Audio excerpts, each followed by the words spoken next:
আমাদের পার্শ্ববর্তী দেশে কোরবানির পশু জবে করতে দেওয়া হবে না, আর দিলেও সেটা রোগাক্রান্ত হবে। আসলে ভারতের মুসলমান এখন কি করবে?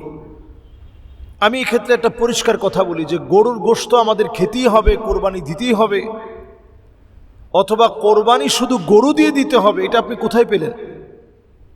যদি সেইখানে এই আইনটা করে, আমি বলবো ফাইনালি আপনারা এই আইনটা করেন, চূড়ান্তভাবে আপনারা এটা আইনানুগ ব্যবস্থা নিয়ে এটাকে চূড়ান্তভাবে বন্ধ করে দেন।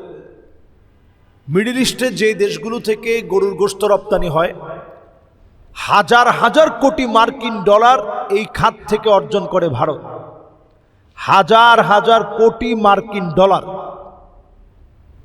শুধুমাত্র গরুর গোশত রপ্তানি করে। এবং সেইখানে মুসলমানদেরকে ধোঁকা দেওয়ার জন্য তারা নাম দিয়েছে আল আকবার।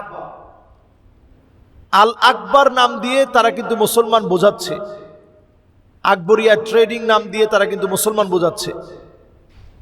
অথবা বিভিন্ন সময় তারা বিভিন্ন নাম দিয়ে আল আকবরিয়া মিট, এই গোশত আল আকবরিয়া গোশত বলে তারা মুসলমানদেরকে ধোঁকা দিচ্ছে।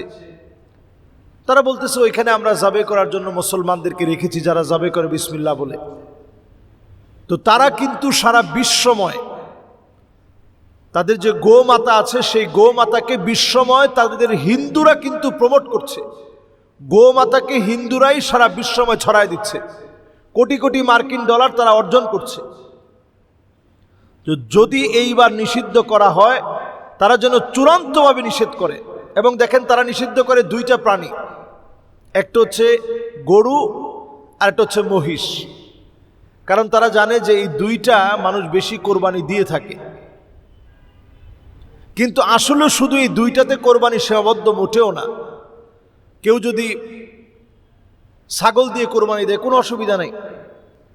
নবীজি সাল্লাল্লাহু আলাইহি সাল্লাম বিকাবাশাইনে আমলাহাইনে, নবীজি সাল্লাল্লাহু আলাইহি সাল্লাম সবসময় তো কাবাস, নাদুস নুদুস ছাগল দিয়ে, বকরি দিয়ে নবীজি সাল্লাল্লাহু আলাইহি সাল্লাম কোরবানি দিতেন।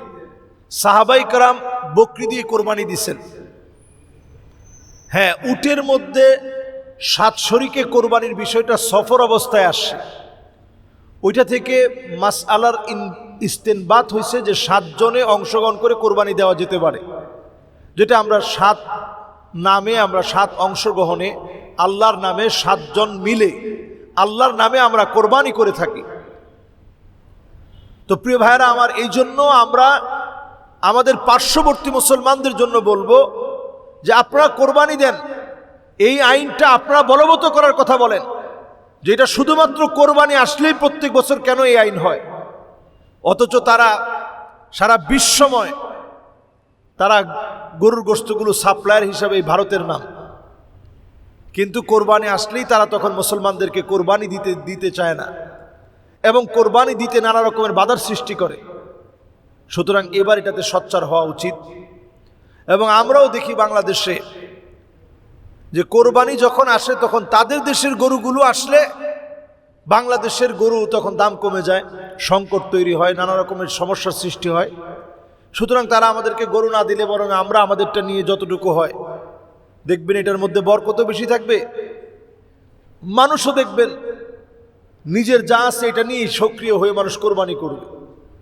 আমাদের দেশের পশুর ন্যায্য মূল্যটা মানুষ পাবে।